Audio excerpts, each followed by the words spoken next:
নমস্কাৰ ৰাণী বাইদেউ ইউটিউব চেনেললৈ সকলোকে স্বাগতম জনাইছোঁ। আজি আমি পঞ্চম শ্ৰেণীৰ পৰিৱেশৰ পাঠ নং 2 জীৱ আৰু পৰিৱেশ এই পাঠটোৰ বিষয়ে আলোচনা কৰিব আগবাঢ়িছোঁ। ইয়াত প্ৰথমতে চোৱাচোন আমি আগৰ পাঠত পাই অহাখিনিয়ে দিছে। আমি আগৰ পাঠতে পাই আহিছোঁ যে পৰিৱেশৰ উপাদান দুটা, এটা হৈছে জৈৱিক উপাদান, আনটো হৈছে অজৈৱিক উপাদান। জৈৱিক উপাদানৰ ভিতৰত পৰে উদ্ভিদ, প্ৰাণী, চৰাই চিৰিকটি, অণুজীৱ আদি, আৰু অজৈৱিক উপাদানত পৰে বায়ু, পানী, মাটি, সূৰ্যৰ তাপ, পোহৰ, নদ নদী, পৰ্বত পাহাৰ। এতিয়া আমি চাম সালোক সংশ্লেষণ। উদ্ভিদে নিজৰ আহাৰ নিজে প্ৰস্তুত কৰিব পাৰে, আমি আগৰ পাঠতে অলপ আলোচনা কৰিছিলোঁ। এতিয়া আমি চাম উদ্ভিদেনো কেনেকৈ নিজৰ আহাৰ নিজে প্ৰস্তুত কৰে। চাওঁ আহাচোন। এতিয়া চাওঁচোন সালোক সংশ্লেষণ মানে কি? এইটো হৈছে সূৰ্য, ধৰিব পাৰিছা? এই সৌৰশক্তি, সূৰ্যৰ পোহৰটোকে আমি সৌৰশক্তি বুলি কওঁ, হয়নে নহয়? সৌৰশক্তিটো আহৰণ কৰে কোনে? আহৰণ কৰে হৰিতকণাই আহৰণ কৰে। আৰু এই উদ্ভিদজোপাই কাৰ্বন ডাই অক্সাইডটো ক'ৰ পৰা সংগ্ৰহ কৰে? বায়ুমণ্ডলৰ পৰা। আৰু এই শিপাবিলাক দেখিছা উদ্ভিদৰ, এই শিপাবিলাকে মাটিৰ পৰা পানী আহৰণ কৰে। বুজি পাইছা? সৌৰশক্তি আহৰণ কৰে হৰিতকণাই, কাৰ্বন ডাই অক্সাইড এই গছজোপাই আহৰণ কৰে বায়ুমণ্ডলৰ পৰা, আৰু পানী আহৰণ কৰে গছজোপাৰ শিপাখিনিয়ে মাটিৰ পৰা।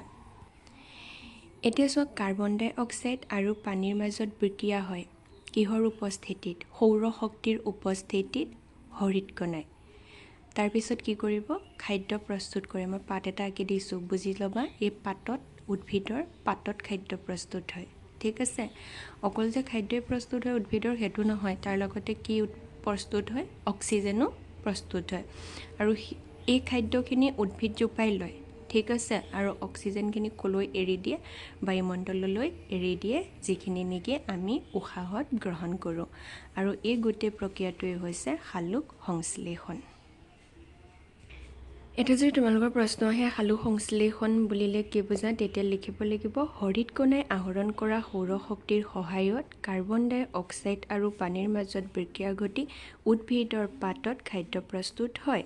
পাতে খাদ্য প্ৰস্তুত কৰা এই প্ৰক্ৰিয়াটো হৈছে সালোক সংশ্লেষণ। আশা কৰোঁ তোমালোকে নিশ্চয় বুজিলা। এইখিনিতে এটা মন কৰিবলগীয়া কথা যে নিজৰ আহাৰ নিজে তৈয়াৰ কৰি ল'ব পাৰে বাবে উদ্ভিদবোৰ হৈছে উৎপাদক। আশা কৰোঁ তোমালোকে সালোক সংশ্লেষণ মানে কি বুজি পালা। এতিয়া চোৱাচোন, এই ছবিটো চোৱা। ঘাঁহক ফৰিঙে খায়, ফৰিঙক ভেকুলীয়ে খায়, ভেকুলীক সাপে খায়, সাপক শেন চৰায়ে খায়, ঠিক আছে? আৰু এই শেনটো যেতিয়া মৰিব তেতিয়া এইবিলাক যে দেখিছা, এইবিলাক হৈছে বেক্টেৰিয়া আৰু ভেঁকুৰ, অৰ্থাৎ বিয়োজক। আমি পিছৰ ক্লাছত পাম। এই যিটো শৃংখল, এই শৃংখলটোৱেই হৈছে খাদ্য শৃংখল।